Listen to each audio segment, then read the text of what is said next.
ngobrol dan tanya-tanya langsung aja sama Mas Zahirudin sekali lagi selaku reporter Detik Bali untuk kejadian viral seorang ayah di Lombok yang membakar ijazah anaknya gara-gara nikah masih SMP tersebut. Selamat pagi menjelang siang Mas Zahirudin. Selamat pagi menjelang siang, Aryo dan Indi di studio. Selamat pagi Pagi. menjelang siang juga, Jessica. Pagi juga Mas. Mas, kita mau update sedikit Mas. Mungkin bisa dijelaskan kronologis kejadiannya seperti apa sih sampai kemudian heboh di mana-mana ini? Oke, siap. Jadi awalnya menurut penuturan kepala desa setempat, anak cewek ini keluar bersama pacarnya sampai malam.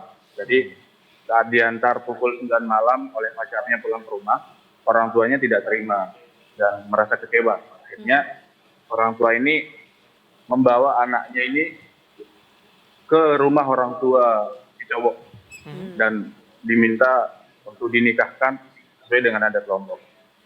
Sesuai informasi yang kami himpun, pernikahan ini terjadi sekitar Sabtu tanggal 13 Juli lalu. Masyarakat setempat maupun masyarakat luas belum mengetahui pernikahan ini. Setelah ada video pembakaran ijazah dari yang diduga dibuat oleh orang tua si cewek, akhirnya isu pernikahan atau berita pernikahan ini menyebar luas. Begitu kira-kira. Sudah adakah mediasi yang dilakukan di antara kedua belah pihak begitu Mas? Mengingat ini kan maksudnya sudah beda zaman ibaratnya. Beda zaman sekarang sama beda zaman dulu. Kalau zaman dulu mungkin seperti yang kita tahu tradisinya kalau misalnya ada yang pulang terlalu larut malam misalnya akan langsung dinikahkan seperti itu. Tapi kalau zaman sekarang kan kayaknya beda tuh Mas. Oke, siap. Jadi pihak desa bersama dusun setempat juga sudah melakukan upaya pencegahan agar pernikahan ini tidak terjadi. Mengingat bahayanya risiko pernikahan ini. Betul. Namun hal tersebut tidak membuahkan hasil karena orang tua tetap berkukuh agar pernikahan tersebut terjadi. Oke, ini berarti yang sekali lagi Mas ditekankan untuk yang memaksa minta dinikahkan adalah orang tua dari yang perempuan ya? Menurut penuturan kepala desa setempat seperti itu. Oke, dan yang ijazahnya dibakar oleh orang tuanya itu adalah yang anak laki-laki, begitu? Yang perempuan, yang cewek. Yang perempuan juga ya, kenapa ya? Padahal dia yang kekeh untuk menikahkan anaknya, tapi dia juga yang kesel dengan anaknya. Ya karena bentuk kekecewaan aja kali ya Nah, dia sebagai orang tua ya. bener banget Mas, mungkin dengan ya zaman semakin modern, semakin banyak perkembangan ilmu yang baru gitu ya. Sepertinya kan tradisi untuk menikahkan kalau ada orang ke gap yang cenderung mungkin tendensinya ke arah berzina itu akan dinikahkan gitu ya. Tapi kan sepertinya itu bukan solusi dan malah lebih akan banyak menimbulkan permasalahan baru begitu ya. Nah Mas boleh tahu nggak kira-kira emang apa yang menjadi alasan si orang tuanya ini tuh meminta anaknya dinikahkan? Pasti kan ini nggak sembarang karena pulang malam aja ya, karena mungkin ada pengakuan dari anaknya kah, atau mungkin ada ketahuan berbuat hal-hal yang tidak seharusnya, atau seperti apa nih Mas? Jadi sebenarnya kalau dari informasi yang sudah tersebar luas di media sosial, anak ini diduga hamil duluan. Namun setelah pihak desa tempat berkomunikasi dengan orang tua pasangan ini, hal tersebut dibantah. Menurut kades setempat, hal tersebut tidak mungkin terjadi karena kedua pasangan ini baru bertemu sekitar seminggu sebelum pernikahan itu terjadi. Oke, dan ini juga kalaupun memang ternyata betul jawabannya, betul case-nya hamil di luar nikah atau hamil duluan, juga sepertinya memaksakan menikahkan juga bukan solusi ya. Iya, iya. Itu juga akan memunculkan beragam masalah baru juga di kemudian hari gitu. Nah Mas, kemudian gimana nih terkait pernikahan yang akhirnya tetap dipaksa diberlangsungkan, meskipun kayaknya ya dari banyak pihak menentang ya, bahkan tadi sampai ada pihak ketiga yaitu dari pihak mungkin perwakilan desa gitu yang juga sudah menyarankan untuk sebaiknya tidak dilangsungkan pernikahannya begitu.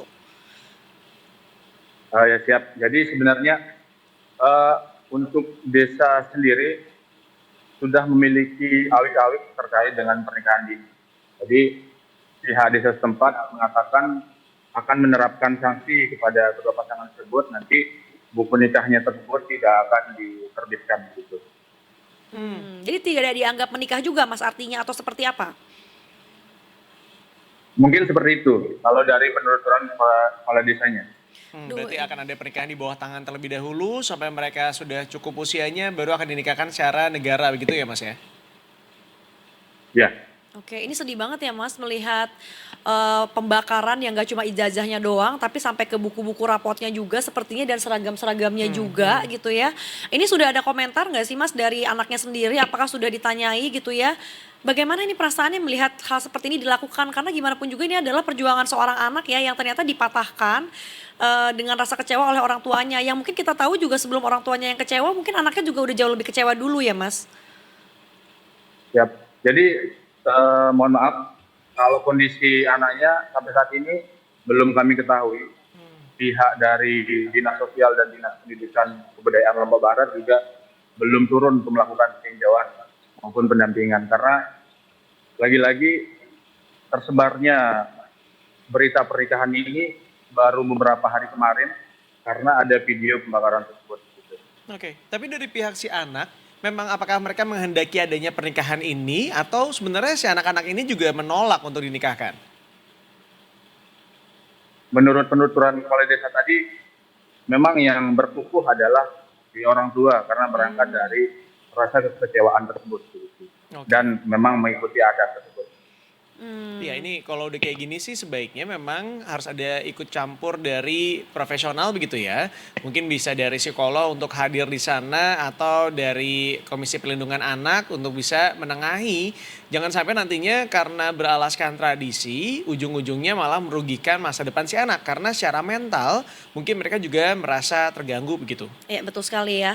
Dan Mas kira-kira nasib anak perempuannya seperti apa nih Mas? Karena kan mengingat juga dia masih di bawah umur dan juga masih berstatus sekolah ya, kelas 2 SMP begitu. Apakah sekolahnya sudah otomatis putus atau mungkin masih ada harapan lagi? Dan bagaimana dengan si anak laki-laki ini? Apakah memang teman sebaya yang sama-sama berusia sama kemudian sama-sama menduduki bangku kelas 2 SMP atau lebih tua atau seperti apa? Oke, baik. Jadi terkait dengan informasi putus sekolahnya, sampai saat ini juga kami belum mengetahui. Namun informasi yang kami himpun, anak yang cewek tersebut tidak sekolah sampai saat ini. Namun untuk putus sekolahnya kami belum mengetahui. Terkait dengan usia pasangannya, dari pemerintah desa atau pihak dusun setempat juga sangat berhati-hati ketika berbicara. Namun menurut mereka usia pasangan tersebut masih tidak terlalu jauh. Oh artinya memang ada perbedaan usia tapi ya berarti bisa dibilang untuk yang laki-lakinya ini lebih tua Mas bukan kelas 2 SMP ya? Mungkin saja seperti itu. Oh Kalau tidak dari penuturan tidak kepala desa dijelaskan. tempatnya. Ya, Baik, Mas mengingat memang ada perbedaan di zaman dulu dan zaman sekarang. Mungkin ketika di zaman dulu memang sangat strict, sangat kaku dengan aturan yang ya nggak boleh keluar malam untuk pria maupun wanita. Tapi Atau kan nggak di boleh zaman berdua-duaan begitu ya? Iya, tapi kan di zaman sekarang gitu dengan kecanggihan teknologi, kemudian juga ada apa namanya perbedaan culture yang sekarang ini sudah merebak kemana-mana juga. Adakah yang dilakukan oleh upaya yang dilakukan oleh pihak desa misalnya untuk kemudian mensosialisasikan mengenai aturan-aturan seperti ini? Fungsinya apa? Supaya kedepannya nggak terjadi lagi, tidak sampai harus dinikahkan dengan quote unquote dalam bentuk paksaan nih Mas. oke. Jadi pemerintah desa sebenarnya sudah mengaku mensosialisasikan gerakan anti merari kode di desanya. Gitu. Gerakan anti merari kode itu ada di Lombok Barat. Namun mereka mengaku hal tersebut tidak berefek sampai sekarang karena kesadaran masyarakat juga masih kurang begitu, kira-kira. Oke, jadi sebetulnya sudah dicoba digalakan ya dari pemerintah setempatnya supaya tidak ada lagi tradisi yang mungkin sekiranya tidak cocok untuk diterapkan dan juga mungkin malah menyebabkan kerugian di kemudian hari, begitu ya Mas? Ya, siap begitu. Oke, baik Mas kalau kayak gitu ya mudah-mudahan bisa ditelaah dan juga bisa dikaji ulang ya karena sangat Amin. disayangkan untuk anak-anak di zaman sekarang gitu kalau harus putus sekolah karena keadaan yang memaksa dan bukan kemauan dia gitu ya. Sedangkan informasi terbuka dengan sangat lebar ya kemudian juga udah nggak ada perbedaan mau perempuan atau laki-laki kayaknya sama-sama bisa mendapatkan pendidikan yang layak gitu sampai setinggi-tingginya. Mungkin mudah-mudahan bisa ada keputusan lebih baik ke depannya. Ya, tapi bagaimanapun sebenarnya tetap aturan juga harus digalakkan karena aturan itu dibikin untuk bisa ketertiban bersama juga nih. Jadi mudah-mudahan sekarang kalau memang ada aturan-aturan tertentu bisa disosialisasikan dengan baik kepada putra-putrinya supaya mereka tuh tahu ada aturan-aturan yang berlaku di daerah tersebut, jam keluar malamnya sampai jam berapa, jangan sampai ya kejebak kayak gini. Mungkin bisa jadi dua orang ini juga nggak tahu ada aturan ini, tapi mereka yang mereka tahu karena adanya sosial media dan lain sebagainya, mereka tahu orang-orang di luar sana melakukan hal tersebut dan itu normal-normal aja gitu. Ya, jadi ya sosialisasinya harus lebih digalakan lagi ya. Mas, tapi tadi juga satu lagi dia sempat disebutkan kan bahwa mungkin udah turun tangan juga dari dinas sosial dan juga dinas terkait atau dinas pendidikan. Apakah mungkin dari dinas sosial nih terutama akan ada pendampingan kepada si anak di bawah umur tersebut gitu ya. Mengingat dia harus menanggung dua hal bersamaan. Yang pertama putus sekolah, kemudian yang kedua adalah menikah di bawah usia seharusnya dan dipaksakan juga begitu. Sampai saat ini dinas sosial melalui bidang perlindungan perempuan dan anaknya belum turun. Tapi mereka mengatakan akan turun untuk melakukan peninjauan dan pendampingan terkait psikologis anak tersebut. Namun mungkin untuk pernikahan pihak dinas sosial masih belum bisa menjawab terkait apakah akan dipisahkan atau tidak gitu. Baik, Mas Zairuddin terima kasih banyak untuk informasinya Mas. Ya, kita berdoa yang terbaik ya, mudah-mudahan nanti keputusannya. Amin. Sampai berjumpa lagi Mas Zairuddin dan selamat bertugas kembali. Selamat pagi menjelang siang, sampai jumpa.